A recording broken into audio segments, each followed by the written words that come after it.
Bismillahirrahmanirrahim.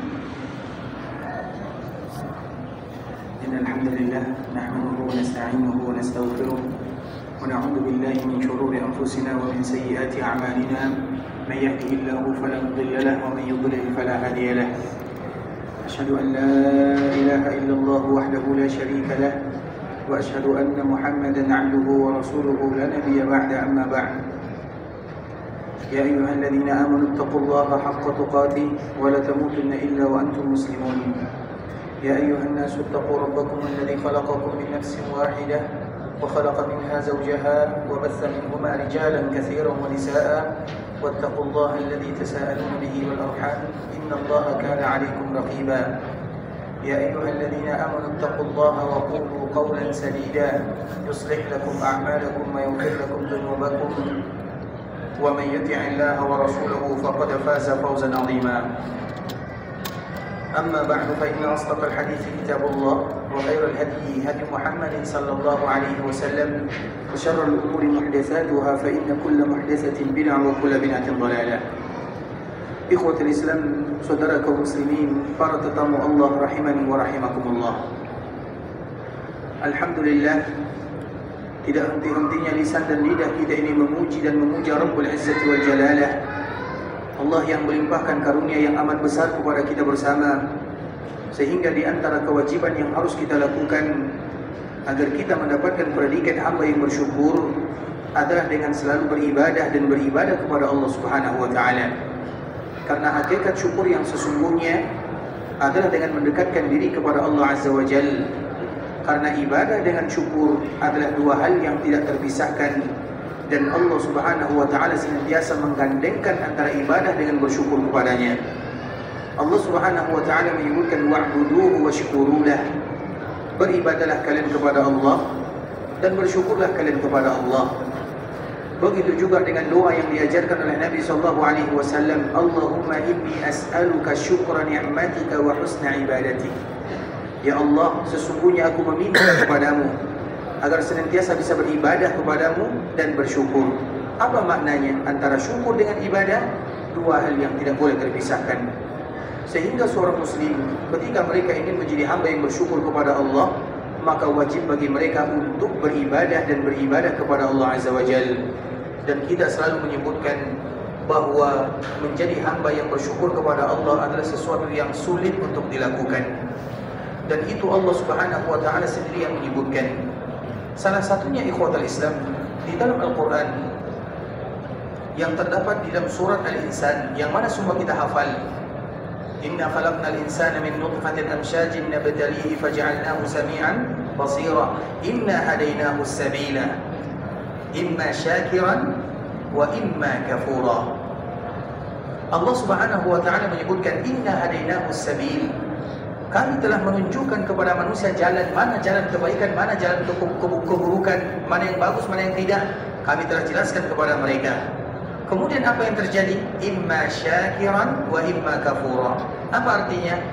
Bisa jadi mereka bersyukur, bisa jadi mereka kufur. Itu kalau arti menurut bahasa kita. Tapi kalau seandainya kita lihat di dalam bahasa Arab ikhwatul Islam, maka di sana ada terjadi perbezaan antara dua bahasa. Imma syakiran wa imma kafura. Berbeda bahasanya, lafaznya, wazannya. Kalau semestinya, ini semestinya kalau menurut kita imma syakiran wa imma kafiran. Satu wazan. Satu apa namanya, bagi kita yang mungkin belajar sedikit nahwu dan saraf, ada wazan di dalam bahasa Arab. Misalnya fa'ilun, katibun. Satu wazan, satu nada. Syakirun, kafirun, itu satu nada. Nah, di dalam ayat ini ternyata tidak demikian keadaannya. Allah menyebutkan sebenarnya kalau menurut kita imma syakiran wa imma kafiran. Selesai satu nadanya, satu intonasinya. Tapi di dalam ayat ini disebutkan imma syakiran wa imma kafura. Yang satu fa'ilun, yang satu fa'ulun. Berbeza antara syukur dengan kufur. Apa makna yang tersirat di dalam ayat ini ikhwatul Islam? Ternyata Allah ingin menyebutkan kepada kita inna hadainahu as-sabila. Sesungguhnya kami tunjukkan kepada manusia mana jalan yang terbaik, mana yang buruk. Kemudian mereka pun menjadi orang yang bersyukur atau menjadi orang yang kufur. Ketika Allah menyebutkan tentang orang yang bersyukur, syakiran, artinya yang bersyukur itu tidak banyak. Tapi dikala Allah menyebutkan kafur, kafur itu adalah isim mubalaghah. Mubalaghah itu artinya banyak sekali mereka yang akan kufur kepada Allah Azza wa Jalla. Apa makna yang bisa kita ambil? Ternyata bersyukur kepada Allah tidak semudah yang kita bayangkan. Mengucapkan Alhamdulillah itu bagian kecil daripada syukur, tapi itu bukan bersyukur namanya, tapi bagian kecil daripada bersyukur. Tapi syukur yang sesungguhnya adalah dengan beribadah, dan beribadah sampai kita dipanggil oleh Allah Azza wa Jalla. Dan semoga semua kita termasuk hamba yang bersyukur kepada Allah Azza wa Jalla. Kemudian salat berdirikan salam, semoga senantiasa tercurahkan junjungan alam Nabi kita yang mulia, uswah dan qudwah kita bersama, Muhammad bin Abdullah sallallahu alaihi wasallam. Rasulullah sallallahu alaihi wasallam adalah manusia yang pertama kali wajib kita mencintainya. Karena tentunya yang pertama kali kita cintai adalah Allah Subhanahu wa taala. Kemudian yang kedua adalah baginda Muhammad bin Abdullah sallallahu alaihi wasallam. Bahkan wajib hukumnya kita mencintai Nabi melebihi dari segala-galanya. Kita tahu bagaimana seorang mencintai orang tuanya, seorang mencintai anaknya. Tapi kecintaan kita kepada Nabi melebihi daripada cinta kita kepada anak dan cinta kita kepada orang tua. Karena apa? Karena jasa Nabi SAW yang amat luar biasa. Kalaulah bukan karena Allah, kemudian karena dakwah Nabi SAW, kita tidak akan tahu ilah mana yang akan kita sembah. Kita tidak akan kenal dengan Allah Subhanahu wa taala.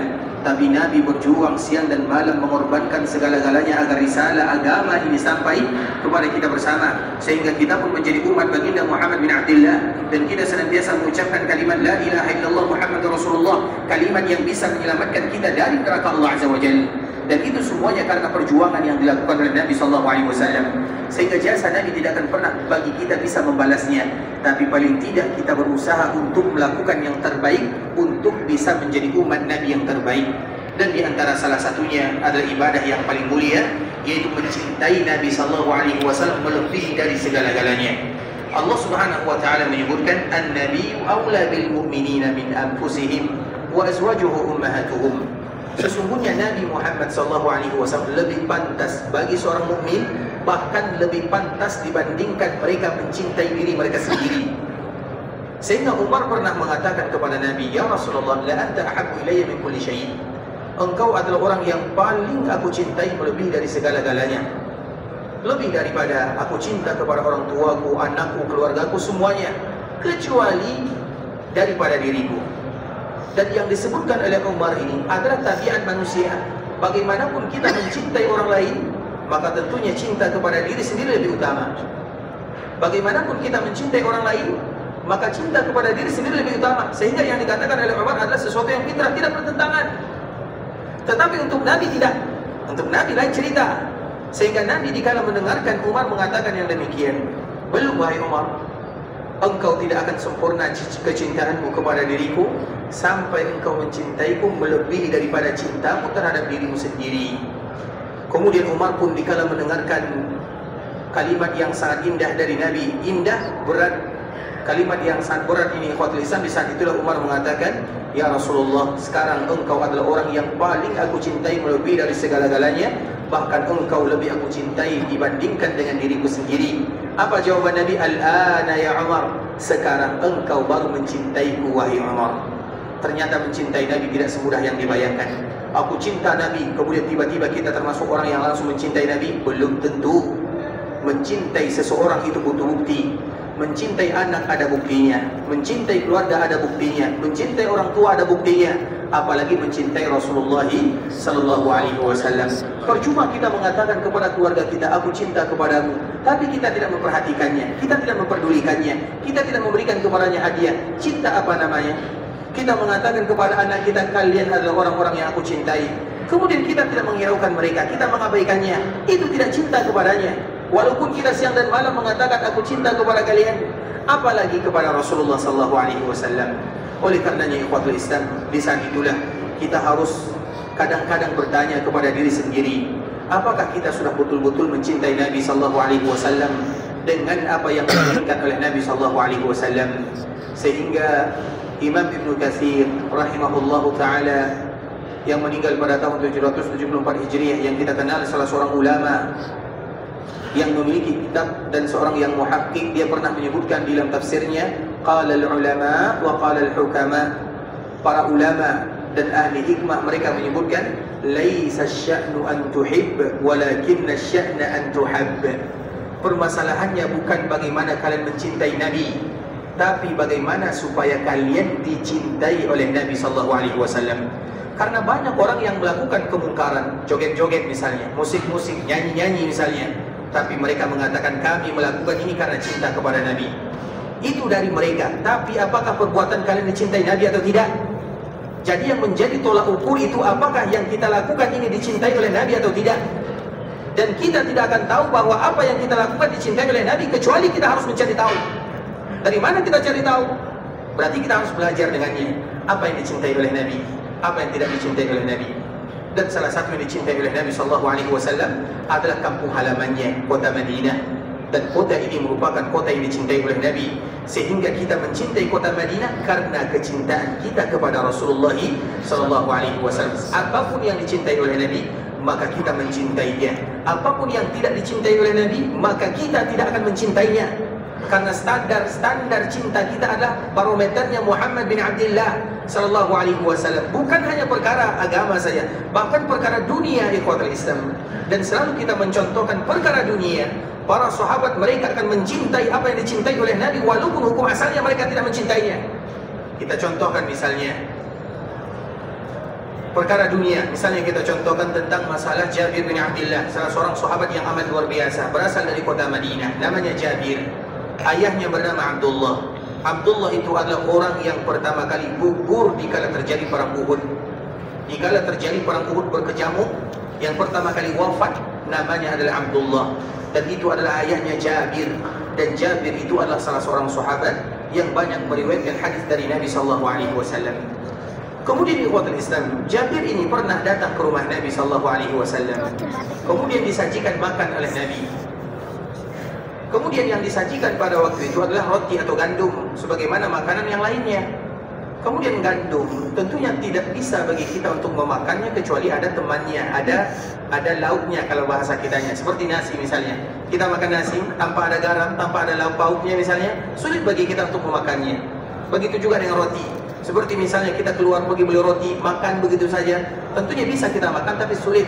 Biasanya roti ada temannya, keju, ada kentang, ada ayam, ada daging dan yang semisalnya. Nah begitu juga dikala Nabi menyodorkan makanan, roti, tidak ada temannya. Maka tentu Nabi bertanya kepada Ibunda Aisyah, ya Aisyah, apakah nanti untuk memakan roti ini, apakah kawannya? Artinya kalau kita dihidangkan nasi kemudian tidak ada yang lain, tentu sulit bagi kamu untuk memakannya.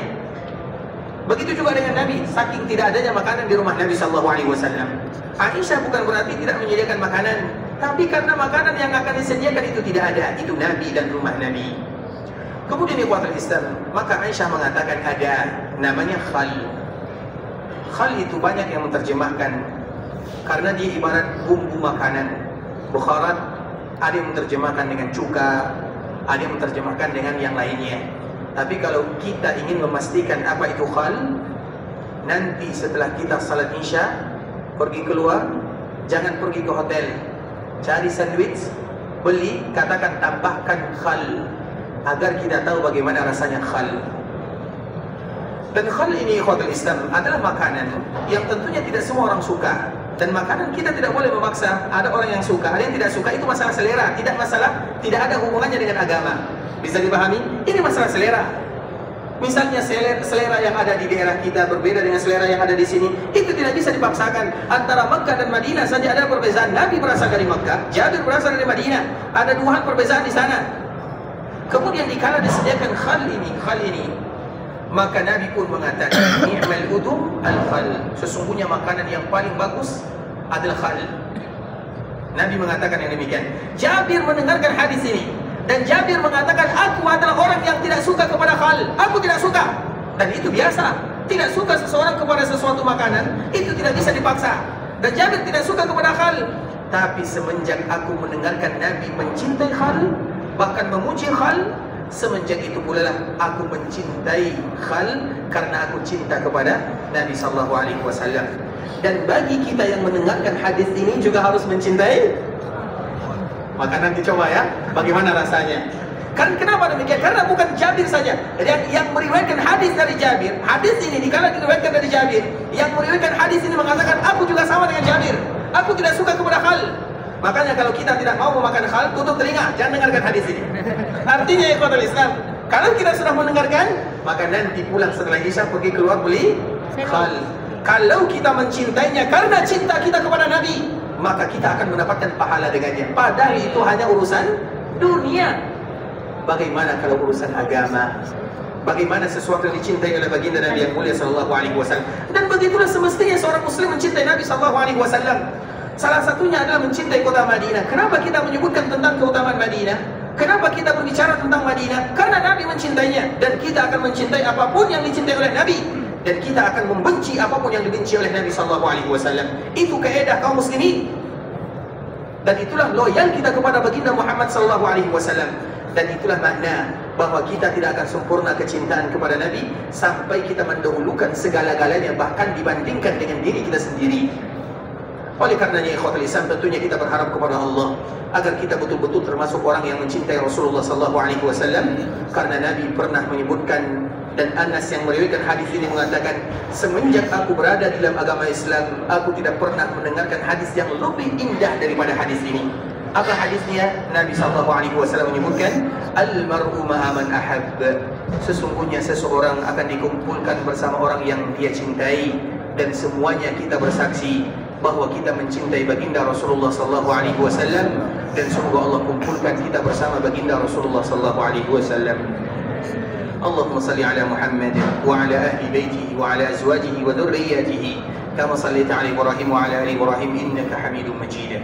Allahumma barik ala Muhammad wa ala ahli baitihi wa ala azwajihi wa dhurriyyatihi kama barakta ala Ibrahim wa ala ali Ibrahim innaka Hamidum Majid. Ikhwatul Islam, saudara kaum muslimin, para tetamu Allah rahimani wa rahimakumullah. Tadi telah kita menyebutkan sedikit muqaddimah tentang kecintaan Rasulullah sallallahu alaihi wasallam kepada kota Madinah, sehingga Allah Subhanahu wa taala betul-betul menjadikan Madinah sebagai tempat Nabi sallallahu alaihi wasallam berhijrah. Bahkan disitulah Nabi sallallahu alaihi wasallam akan tinggal selama-lamanya sampai terjadinya hari kiamat. Dan nanti dikala terjadi hari kiamat, maka yang pertama kali dibangkitkan dalam keadaan utuh jasadnya adalah Muhammad bin Abdullah sallallahu alaihi wasallam.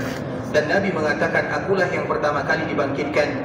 Tapi ketika aku dibangkitkan, aku sudah melihat Nabi Musa bergandengan atau bergantungan di arasnya Allah Subhanahu wa taala. Terlepas daripada memahami hadis ini ikhwatul Islam, apakah Nabi Musa atau Nabi Muhammad sallallahu alaihi wasallam, tapi di antara salah satu kemuliaan untuk Nabi kita yang mulia, bahwa kota Madinah adalah kota yang Nabi akan berada di dalamnya untuk selama-lamanya. Sehingga bagi kita yang berada di dalam kota Madinah, senantiasa harus kita hadirkan di dalam hati bahwa kita sedang berada di kampung halaman Nabi sallallahu alaihi wasallam, bahwa kita sedang bertetangga dengan Rasulullah sallallahu alaihi wasallam. Maka lakukanlah hal-hal yang terbaik yang diridai oleh Allah Subhanahu wa taala dan dicintai oleh Rasulullah sallallahu alaihi wasallam. Karena kesempatan ini ikhwatul Islam, kita tidak tahu kapan lagi Allah Subhanahu wa taala akan memberikan kemudahan kepada kita untuk kembali ke kota Madinah. Karena kecintaan kita kepada kota Madinah itu adalah bagian daripada fitrah. Sebagaimana kita mencintai Mekah, dan itu adalah bagian daripada fitrah. Apa makna bagian daripada fitrah? Seorang muslim mereka tidak perlu ditanya, apakah kalian mencintai Mekah? Sebagaimana seorang muslim tidak perlu ditanya, apakah kalian mencintai Madinah? Karena kecintaan kepada Mekah dan Madinah tidak perlu lagi ditanyakan, sudah ada dalam hati sebelum Allah ciptakan kita. Itu namanya fitrah. Fitrah itu semua kaum muslimin pasti mereka mencintai kota Mekah, dan pasti mereka mencintai kota Madinah, kotanya Rasulullah sallallahu alaihi wasallam. Dan di antara salah satunya ikhwatul Islam, ada hadis yang sangat indah, yaitu sebuah peristiwa yang amat luar biasa. Namanya adalah perang Hunain. Siapa di antara kita yang pernah mendengarkan perang Hunain? Perang Hunain ini ikhwatul Islam adalah peperangan yang Allah abadikan di dalam Al-Quran. Dan kita harus tahu, minimal kita mengetahui sejarah Nabi dan sejarah peperangan Nabi yang ada di dalam Al-Quran. Karena peperangan yang diikuti oleh Nabi SAW dikala Nabi berada di kota Madinah, yang Nabi ikut serta di dalamnya kurang lebih 19 kali. Tapi tidak semuanya diceritakan oleh Allah di dalam Al-Quran. Yang diceritakan di dalam Al-Quran hanya yang penting-penting saja. Dan salah satunya adalah perang Hunain. Tidaklah Allah menceritakan Hunain di dalam Al-Quran kecuali perang ini ada pelajaran, ada makna yang luar biasa yang harus kita ambil darinya. Perang Hunain ini ikhwatul Islam terjadi setelah Fathu Makkah. Kapan terjadi Fathu Makkah? 8 Hijriah. Tahun ke 8 Hijriah. Nah, perang Hunain ini terjadi 2 minggu setelah terjadinya Fathu Makkah. Fathu Makkah itu terjadi tahun ke-8 Hijriah di bulan apa terjadinya? Dua kejadian yang besar ini ikhwatul Islam terjadinya di bulan Ramadan. Sama-sama Fatah namanya. Yang pertama Badar, yang kedua adalah Fathu Makkah. Kemenangan yang amat luar biasa Allah hadiahkan kepada kaum muslimin. Badar terjadi di bulan Ramadan, Fathu Makkah juga terjadi di bulan Ramadan. Badar pada tahun kedua, Fathu Makkah terjadi pada tahun ke-8 Hijriah. Nah, setelah terjadi Fathu Makkah ikhwatul Islam, kita tahu ketika terjadi Fathu Makkah apa maknanya? Fathu Makkah itu artinya bahwa Makkah sudah mulai berada di bawah kendali Nabi sallallahu alaihi wasallam. Makkah itu sudah menjadi daerah milik Nabi sallallahu alaihi wasallam yang mana sebelumnya dikuasai oleh orang-orang musyrikun. Dan pemimpinnya pada waktu itu tidak lain tidak bukan adalah mertua Nabi sallallahu alaihi wasallam. Siapa mertua Nabi? Siapa mertua Nabi? Yang menjadi musuh bebuyutan Nabi sallallahu alaihi wasallam. Siapa? Abu Sufyan. Siapa nama anaknya? Ini pertanyaannya. Kalau Abu Sufyan kita semua tahu. Pertanyaannya siapa nama anaknya?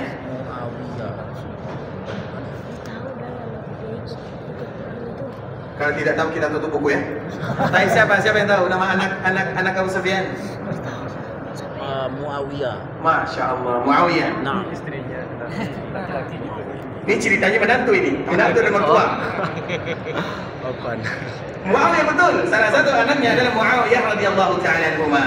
Tapi yang menjadi pertanyaannya siapa nama putrinya yang dinikahi oleh Rasulullah sallallahu alaihi wasallam? Siapa yang tahu? Siapa? Ruqayyah. Masya Allah, barakallahu fiik. Silahkan, Masya Allah. Saya salah ya, barakallahu fiik.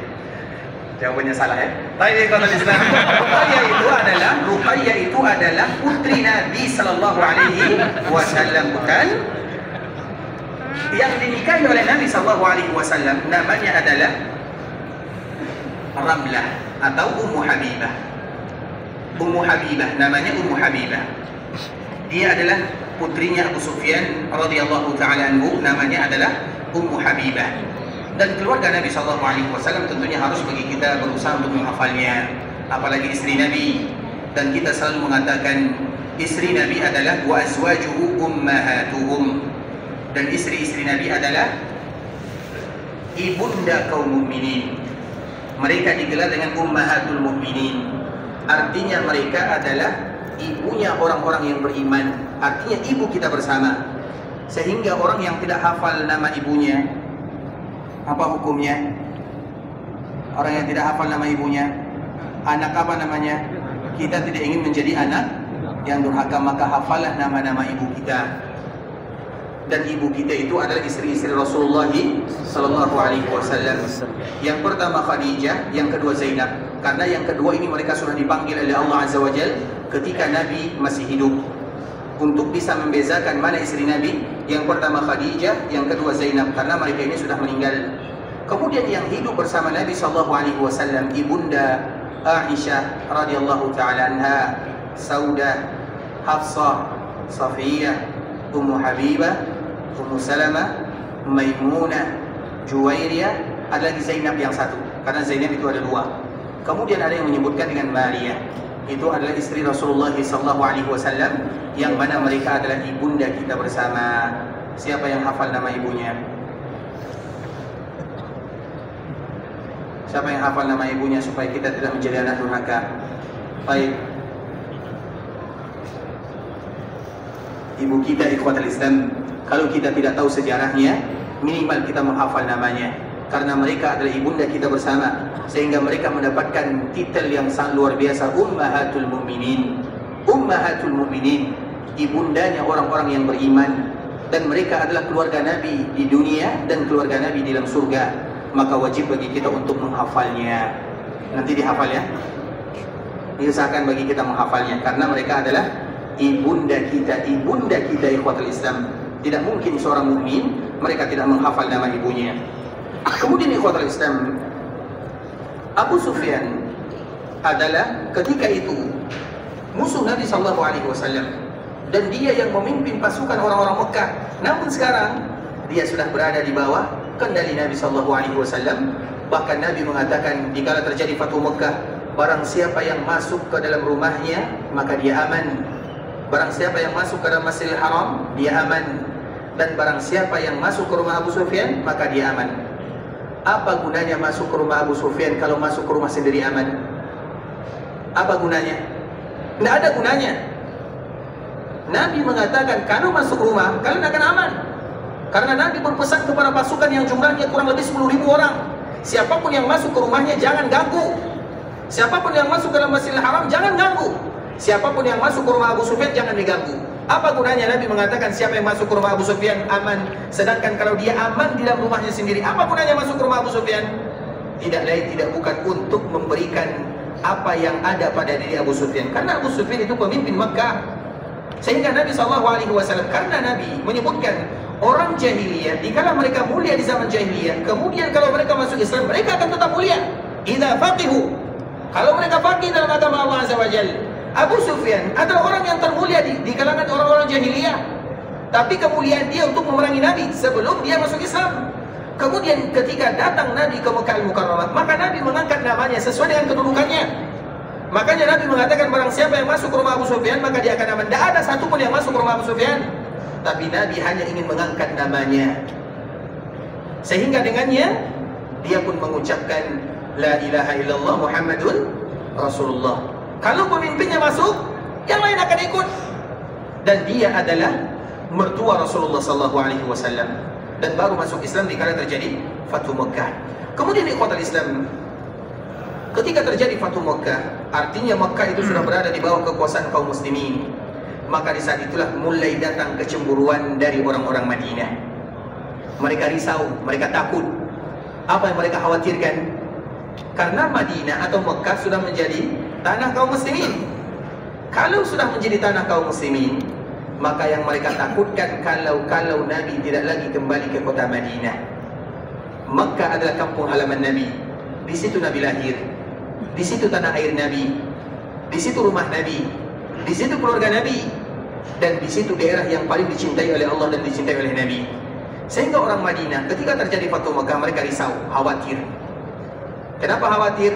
Jangan-jangan Nabi tidak lagi mau pulang ke kota Madinah, karena mereka sudah terlanjur cinta kepada Rasulullah SAW. Mereka tidak bisa lagi berpisah dengan Nabi SAW, sehingga itulah yang mereka risaukan. Ketika mereka demikian ikhwatul Islam, maka ada beberapa hal yang disebutkan oleh Rasulullah SAW. Salah satunya ketika berada di kota Mekah, selama terjadi Fatu Mekah ini ikhwatul Islam, maka kira-kira di mana Nabi SAW tinggal selama di Mekah? Tentu itu merupakan pertanyaan yang harus kita cari. Ketika Nabi berada di Mekah, di mana Nabi menginap? Di mana Nabi tinggal? Nabi tidak menginap di rumahnya. Nabi juga tidak menginap di rumah keluarganya. Nabi juga tidak menginap di rumah karib kerabatnya. Tapi Nabi membuat khaymah. Apa arti khaymah? Tenda. Kemudian tenda ini ikhwatul Islam tidak jauh dari perkuburan Ibunda Khadijah radhiyallahu taala anha. Apa gunanya? Karena Nabi SAW seolah-olah mengatakan kepada Ibunda Khadijah yang selama ini berjuang bersama Nabi, Ibunda Khadijah tidak mendapatkan kemenangan sebagaimana yang didapatkan oleh Nabi, tapi dia meninggal sebelum kemenangan itu tampak dan wujud nyata. Seolah-olah Nabi SAW mengatakan, wahai Khadijah, ini adalah hasil perjuangan kita bersama, dan Nabi tidak akan pernah melupakan orang yang paling berjasa dalam kehidupannya. Dan orang yang paling berjasa dalam kehidupan Nabi adalah Ibunda Khadijah radhiyallahu taala anha. Semuanya dia korbankan untuk Nabi, dan satu-satunya istri yang memberikan keturunan kepada Nabi adalah Ibunda Khadijah radhiyallahu taala anha. Ia adalah yang namanya Maria, tapi para ulama mereka berbeza, apakah itu istri Nabi atau belum menjadi istri Nabi. Tapi yang pasti satu-satunya wanita yang memberikan keturunan kepada Nabi adalah Ibunda kita Khadijah. Bahkan Nabi menyebutkan, inni ruziktu hubbaha, inni ruziktu hubbaha. Sesungguhnya aku mencintai Khadijah adalah rezeki dari Allah Azza wa Jalla. Memang Nabi SAW betul-betul mencintai ibunda kita Khadijah radhiyallahu taala anha. Bahkan ibunda Aisyah radhiyallahu taala anha pernah menyebutkan, aku tidak pernah cemburu kepada istri-istri Nabi yang lainnya kecuali kecemburuanku kepada Khadijah. Padahal Aisyah dengan Khadijah mereka berjumpa atau tidak? Berjumpa atau tidak? Dari mana kita tahu mereka tidak berjumpa? Tentu kita lihat nilai sejarahnya. Khadijah kapan dia wafat?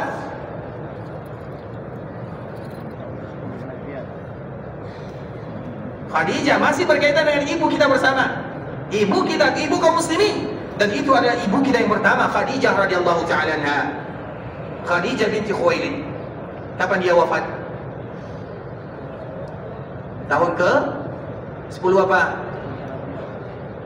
Tahun ke-10 dari kenabian. Artinya dikala Khadijah wafat, berapa umur Nabi SAW? Kalau tahun ke-10 dari kenabian berarti berapa umur Nabi? 50 tahun. Jangan ragu-ragu menjawabnya. Karena Nabi diutus dikala berumur 40 tahun. 10 kenabian tambah 10. Berarti 50 umur Nabi. Khadijah wafat di sana. Kemudian Aisyah, ini yang lebih berat lagi. Kapan dia lahir? Agar kita tahu apakah mereka bersua atau tidak. Kapan Aisyah lahir? Nanti cari sendiri lah ya. Terlalu banyak yang kita tidak tahu. Dan ini adalah orang-orang yang penting di sisi Rasulullah SAW. Ibunda Khadijah, ibunda Aisyah radhiyallahu taala anhuma, belum ibunda kita yang lainnya. Maka nanti cari ikhwatul Islam, belajar tentang sejarah mereka, karena kita mencintai mereka karena kecintaan kita kepada Rasulullah SAW. Masih pembahasan yang pertama, kita akan mencintai siapapun yang dicintai oleh Rasulullah SAW. Dan salah satu yang dicintai oleh Nabi adalah keluarganya. Mereka adalah orang-orang yang dicintai oleh baginda Muhammad bin Abdullah sallallahu alaihi wasallam. Artinya ikhwatul Islam, ibunda kita Aisyah radhiyallahu taala anha kurang lebih lahirnya pada tahun 5 dari kenabian.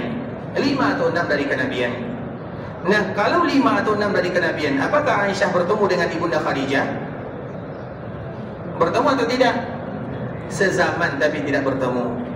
Karena Aisyah masih kecil dan ibunda Khadijah sudah besar. Apa kata Aisyah? Tidak ada istri-istri Nabi yang paling aku cemburu kepadanya kecuali Khadijah. Padahal mereka tidak berjumpa, tapi sezaman. Tapi Aisyah masih kecil pada waktu itu. Bahkan di antara bentuk kecemburuan Aisyah kepada Nabi SAW, karena Nabi selalu mengulang, mengungkit masa lalu, nostalgia yang begitu indah dengan ibunda Khadijah, sehingga membuat Aisyah cemburu. Ya Rasulullah, ini kecemburuan, ini bahasanya bahasa cemburu. Sesungguhnya Allah telah menggantikan nenek tua itu dengan yang lebih muda, lebih cantik, lebih bagus. Tapi ini adalah bahasa wanita yang sedang bisa dipahami. Bukan meremehkan Khadijah radhiyallahu taala anha, tidak.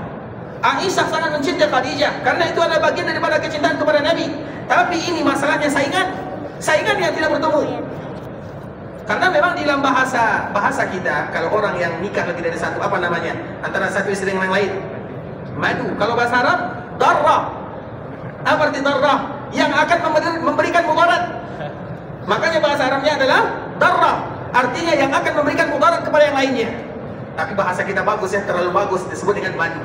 Terlepas daripada itu semua ikhwatul Islam, makanya ibunda Khadijah radhiyallahu taala anha atau ibunda Aisyah menyebutkan, ya Rasulullah, engkau sudah digantikan oleh Allah dengan yang terbaik, jangan lagi sebut-sebut dia.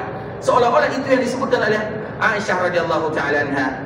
Dikala Nabi mendengarkan kalimat yang keluar dari mulut ibunda Aisyah radhiyallahu taala anha, maka Nabi mengatakan tidak, Khadijah tidak akan pernah tergantikan. Makanya mana yang lebih mulia, Khadijah atau Aisyah? Khadijah. Mana yang lebih mulia, Khadijah atau Aisyah? Khadijah. Nabi SAW pernah ditanya, ya Rasulullah, siapa manusia yang paling kau cintai? Maka Nabi langsung mengatakan, yang paling aku cintai adalah Aisyah. Mana yang lebih mulia? Khadijah. Khadijah atau Aisyah? Khadijah. Khadijah. Hadis tadi, orang yang paling aku cintai adalah Aisyah. Cintai. Mana yang paling dicintai oleh Nabi SAW? Aisyah. So, mulai berubah. Mana yang paling dicintai oleh Nabi SAW? Yang mengatakan Khadijah salah Dia mengatakan Aisyah juga salah karena pertanyaannya salah. Kenapa demikian ikhwatul Islam? Karena tidak boleh bagi kita membandingkan dua ini. Kecintaan Nabi kepada mereka berbeza zamannya, berbeza waktunya. Seolah-olah Allah mengutus Khadijah untuk Nabi di awal dakwah. Makanya Khadijah lebih tua. Karena biasanya yang lebih tua tentu pemikirannya lebih cemerlang, lebih bagus memberikan nasihat. Dan Nabi butuh kepada orang-orang seperti ini. Makanya dikala Nabi dipanggil atau diberikan wahyu di Gua Hira, Nabi ketakutan. Kemudian Nabi pulang ke rumahnya. Dathiruni, dathiruni, zammiluni, zammiluni. Selimutkan aku, selimutkan aku. Maka siapa yang merawat Nabi? Khadijah. Kemudian Nabi SAW menceritakan kejadian tersebut kepada Khadijah. Apa kata Khadijah? Nabi takut, Nabi takut. Apa kata Khadijah? Allah tidak akan pernah menyia-nyiakan kamu untuk selama-lamanya. Karena engkau orang yang terbaik. Engkau menyambung tali silaturahim, engkau sayang kepada keluarga, engkau menyantuni anak yatim, atau engkau menyantuni fakir miskin. Disebutkan semua kebaikannya. Artinya ketika Nabi SAW merasa takut, siapa yang menenangkan Nabi SAW? Khadijah. Kalau kita ada masalah biasanya, kalau kita pulang ke rumah tanpa masalah atau kurang masalah? Itu bukan jawaban saya. Tapi coba lihat Nabi SAW. Dikala dia pulang ada masalah besar, maka siapa yang meringankan masalah Nabi? Khadijah radhiyallahu ta'ala anha. Makanya dia lebih tua. Seolah-olah itu adalah pilihan dari Allah Subhanahu wa taala kepada Rasulullah sallallahu alaihi wasallam di awal periode dakwah, karena di awal dakwah itu berat bagi Nabi.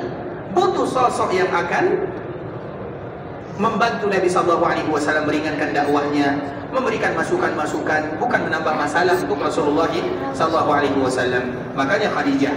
Sedangkan periode Madinah, apa yang dibutuhkan oleh Nabi dikala berada di Madinah? Agama sudah kuat. Pondasi sudah kuat, sudah kokoh. Apa yang dibutuhkan? Bagaimana agama itu terjaga? Karena Nabi SAW sudah mulai berdakwah. Nabi menyampaikan hadisnya, Nabi menyampaikan ayat-ayat Al-Quran, Nabi menyampaikan hadisnya. Sehingga yang dibutuhkan di kota Madinah adalah orang yang paling kuat hafalannya. Dan orang yang paling kuat hafalannya adalah Ibunda Aisyah radhiyallahu ta'ala anha. Aisyah itu kuat hafalannya, satu kali baca langsung dia paham. Dan dia adalah orang yang paling pintar. Dan itu atas kesaksian Rasulullah SAW. Nabi yang menyaksikan demikian. Oleh karenanya ikhwatul Islam, maka Ibunda Khadijah itu memiliki peran dikala berada di kota Mekah, sedangkan Ibunda Aisyah memiliki peran dikala Nabi berada di kota Madinah. Makanya tidak boleh kita tanyakan mana yang lebih mulia. Walau ada sebahagian para ulama seperti Imam At-Tahawi rahimahullahu taala menyebutkan, dikala dia mengumpulkan hadis-hadis orang-orang yang paling dicintai oleh Nabi sallallahu alaihi wasallam, maka dia menyusun yang paling dicintai oleh Nabi sallallahu alaihi wasallam. Yang pertama adalah Khadijah, kemudian putrinya Fatimah, kemudian suami Fatimah Ali, kemudian Aisyah, kemudian ayahnya Abu Bakar As-Siddiq, kemudian Zaid, kemudian anaknya Usama. Itu adalah urutan orang-orang yang paling dicintai oleh Rasulullah sallallahu alaihi wasallam. Tapi itu adalah pendapat sebagian para ulama. Kita boleh sepakat, kita tidak boleh sepakat. Tapi bagaimanapun Nabi mencintai mereka semuanya. Kemudian di ikhwatul Islam, kita kembalikan lagi kepada Nabi sallallahu alaihi wasallam. Dikala Nabi sallallahu alaihi wasallam berada di Makkah Al-Mukarramah, Nabi sallallahu alaihi wasallam membuat kemah, khaymah, tidak jauh dari perkuburan Ibunda Khadijah radhiyallahu ta'ala anha. Seolah-olah Nabi ingin menikmati hasil daripada usaha mereka berdua. Dan sekarang Allah Subhanahu wa ta'ala berikan kemenangan tersebut setelah sekian lama mereka berjuang bersama-sama. Kemudian di ikhwatul Islam, itu ada di antara makna yang pertama. Makna yang kedua, ketika Nabi berada di Mekah, Nabi tidak tinggal di rumahnya, tapi Nabi tinggal di kemah. Apa maknanya? Biasanya orang yang berkemah itu butuh waktu lama atau tidak? Lama atau tidak biasanya? Tidak. Seolah-olah memberikan isyarat kepada para sahabat yang berasal dari Madinah, aku tidak akan tinggal lama di kota Mekah ini, karena aku tinggal di kemah, bukan di rumah. Kalau di rumah bisa jadi Nabi akan tinggal lama, bisa jadi Nabi akan berlama-lama di sana. Tapi karena Nabi SAW membuat kemah, khaymah, maka itu seolah-olah Nabi memberikan isyarat kepada para sahabatnya, saya tinggal di sini berarti saya tidak akan lama di sini. Kemudian di ikhwatul Islam, ketika yang demikian, maka sudah mulai orang-orang Madinah mereka cemburu kepada Nabi SAW karena mereka khawatir kalau seandainya Nabi SAW tidak pulang ke kota Madinah. Kemudian di kala itu juga Nabi SAW ingin menghibur orang-orang Madinah, berikrar kepada mereka yang selalu berjasa atau mereka yang pernah memiliki jasa yang luar biasa dengan baginda Rasulullah SAW. Maka Nabi mengatakan kepada penduduk Madinah, dan ini adalah di antara bentuk kecintaan Nabi kepada kota Madinah dan kecintaan Nabi kepada penduduk Madinah. Apa kata Rasulullah SAW? Al-mahya mahyakum wal mamatu mamatukum. Sesungguhnya hidupku ini, sisa hidupku aku akan habiskan bersama kalian, dan wafatku berada di tengah-tengah kalian. Dan Nabi membuktikan ucapannya, sehingga Nabi tidak akan pernah berpisah dari penduduk Madinah, dan Nabi pun akan berada di kota Madinah untuk selama-lamanya, dan Nabi tidak akan pernah meninggalkan Madinah pergi ke mana-mana. Nabi akan selalu berada di sini. Ketika Nabi hidup, Nabi berada di sini. Ketika Nabi wafat, Nabi juga tetap berada di kota Madinah, dan Nabi tidak akan pernah keluar dari kota Madinah untuk selama-lamanya. Ingat itu baik-baik, ikhwatul Islam. Nabi tidak akan pernah keluar dari perkuburannya. Nabi tidak pernah pergi ke sana, ke barat, ke timur, ke utara, ke selatan. Tidak. Nabi hanya akan tetap berada di kota Madinah, dan itu adalah kemuliaan dari Allah untuk penduduk Madinah, sesuai dengan ungkapan dan ucapan Rasulullah SAW, Al-mahya mahyakum wal mamatu mamatukum. Hidupku akan aku habiskan bersama kalian, dan wafatku akan berada di tengah-tengah kalian. Maknanya aku tidak akan pernah meninggalkan kalian untuk selama-lamanya. Sehingga dengan ucapan ini, maka tenanglah hati sebahagian para sahabat yang berasal dari Madinah. Artinya Nabi tidak akan pernah meninggalkan mereka untuk selama-lamanya. Kemudian ikhwatul Islam, ada bukti yang kedua, yaitu dikala terjadi perang Hunain. Sebagaimana tadi yang kita sebutkan, karena dikala terjadi Fatu Makkah, orang-orang Makkah tidak ada pilihan kecuali mereka masuk ke dalam agama Islam. Kalau mereka tidak masuk ke dalam agama Islam, Nabi tidak memaksanya. Tapi tentunya mereka tidak akan merasa tenang lagi tinggal di Makkah Al-Mukarramah. Jadi pada tahun ke-8 ini, ikhwatul Islam, dikala terjadi Fatu Makkah, yang masuk Islam, mereka datang kepada Nabi, berbaiat kepada Nabi SAW. Sedangkan mereka yang tidak mau berada di dalam keislaman, tidak mau masuk Islam, tentunya mereka tidak tenang tinggal di Mekah. Secara sendirinya mereka akan keluar dari Makkah Al-Mukarramah. Dan Nabi tidak mengusirnya, tapi mereka tidak merasa nyaman. Kenapa mereka tidak merasa nyaman? Karena dulu mereka yang menzalimi Nabi SAW. Dulu mereka yang menyakiti Nabi SAW. Bagaimana mereka akan tenang tinggal di Mekah, dan Mekah itu sudah berada di bawah tangan Nabi SAW. Sehingga tidak ada pilihan bagi mereka kecuali mereka masuk dalam agama Allah. Bukan Nabi yang memaksanya, tapi karena keadaan. Dan Nabi tidak memaksanya, ikhwatul Islam. Makanya pada tahun berikutnya, tahun ke-9 Hijriah, diberikan putusan yang jelas oleh Allah Azza wa Jalla. Kalau kalian masuk Islam, alhamdulillah. Kalau kalian tidak, maka tinggalkan Mekah. Tidak dipaksa, tapi jangan tinggal berada di Mekah. Kenapa demikian? Mekah itu adalah ikon kaum muslimin, tanah haram. Tidak mungkin ada orang-orang musyrikun yang tinggal di dalamnya, karena itu ada tanah haram yang diharamkan oleh Allah Azza wa Jalla. Dan insya Allah nanti akan kita bahas ikhwatul Islam masalah tanah haram Makkah dan Madinah, kalau seandainya Allah berikan kelapangan dan waktu yang panjang bagi kita bersama. Namun terlepas daripada itu semua, ketika orang-orang Makkah masuk ke dalam agama Islam, dan Makkah itu sudah menjadi di bawah tangan Nabi, maka kabilah-kabilah yang ada di sekitar Makkah Al-Mukarramah mereka khawatir. Kalau Mekah yang ibu kota, yang daerah yang strategis, tempat yang bagus, yang dituju oleh semua manusia, sudah berada di bawah kekuatan Nabi atau berada di bawah kekuasaan Nabi, maka tentunya tidak lama lagi mereka pun akan, atau kita pun akan berada di bawah kekuasaannya. Sebelum itu terjadi, maka kita mengumpulkan semua pasukan, kita lawan mereka semuanya. Itu kata orang-orang yang ada di sekitarnya. Dan itulah asal muasal kenapa terjadi perang Hunain. Bagaimana cerita perang Hunain? Insya Allah besok kita sambung. Karena sekarang kami mohon maaf ikhwatul Islam, agak sedikit cepat kita menyelesaikan pembahasan pada maghrib ini karena sedikit ada uzur. Dan insya Allah besok kita akan kembali menyambung pembahasan kita ini. Dan dari sejarah ini kita akan tahu bagaimana cintanya Nabi SAW kepada kota Madinah, dan bagaimana cintanya Nabi SAW kepada penduduk Madinah. Dan kaedahnya kita ulang dan kembali kita ulang, kita mencintai semua yang dicintai oleh Nabi, dan kita membenci semua yang dibenci oleh Nabi SAW. Karena itu adalah bagian loyalitas kita kepada Rasulullah SAW, atau yang kita kenal dengan al-wala wal-bara. Wala itu artinya kita mencintai semuanya apa yang dicintai oleh Nabi. Bara artinya berlepas diri. Kita akan berlepas diri dari orang-orang yang Nabi berlepas diri darinya. Keadaan ini harus kita ingat baik-baik, sehingga yang menjadi tolak ukur kita bersama adalah baginda Rasulullah SAW, dan Nabi tidak pernah mengucapkan kecuali wahyu dari Rabbul Izzati wal Jalalah. Dan semoga kita semuanya termasuk orang-orang yang benar-benar mencintai Rasulullah SAW, dan kita pun termasuk orang-orang yang dicintai oleh Nabi, dan semoga kita dikumpulkan oleh Allah bersama baginda Rasulullah SAW di dalam surga untuk selama-lamanya. Ikhwatal Islam, saudara kaum muslimin, para tetamu Allah rahimani wa rahimakumullah. Sampai di sini pembahasan yang bisa kami jelaskan, yang benar dari Allah Subhanahu wa taala, yang salah dari diri kami pribadi karena kurangnya ilmu kami, karena kebodohan, karena kejahilan, karena ketidaktahuan, karena kealfaan kami mohon dimaafkan. Kalau ada kata-kata yang salah, kalimat-kalimat yang kurang tepat, bahasa-bahasa yang kurang bagus, penyampaian yang tidak pantas, maka kami mohon dimaafkan. Dan kita senantiasa berharap, bermohon, meminta kepada Allah Azza wa Jal agar Allah jadikan perkumpulan kita ini adalah perkumpulan yang diridhai oleh Allah Azza wa Jal. Tidak ada satupun di antara kita yang duduk berada di Masjid Nabawi ini kecuali Allah Subhanahu wa taala turunkan rahmat dan kasih sayangnya, serta kita semuanya berada di dalam naungan dan ampunan Rabbul Izzati wal Jalalah. Kalau ada di antara kita yang ingin pergi ke Mekah, semoga Allah terima semua amal ibadahnya, Allah kabulkan doa dan permintaannya, Allah jadikan umrahnya adalah umratan mabrurah wa sa'yan mashkura wa dhanban maghfura. Kalau ada di antara kita yang ingin pulang ke kampung halamannya, semoga dimudahkan perjalanannya, dilancarkan urusannya, kembali berkumpul bersua dan berjumpa dengan keluarganya dalam keadaan sehat walafiat. Dan semoga kita selalu dipanggil oleh Allah Azza wa Jalla untuk datang ke tanah haram Makkah Madinah dalam rangka beribadah kepada Rabbul Izzati wal Jalalah. Kita tutup dengan doa kafaratul majlis. Subhanakallahumma bihamdika asyhadu an la ilaha illa anta astaghfiruka wa atubu ilaik. Wa sallallahu wa sallim ala nabiyyina wa habibina wa khalilina wa sayyidina Muhammadin wa ala alihi wa sahbihi wa sallam tasliman katsira. Assalamualaikum warahmatullahi wabarakatuh. Waalaikumsalam.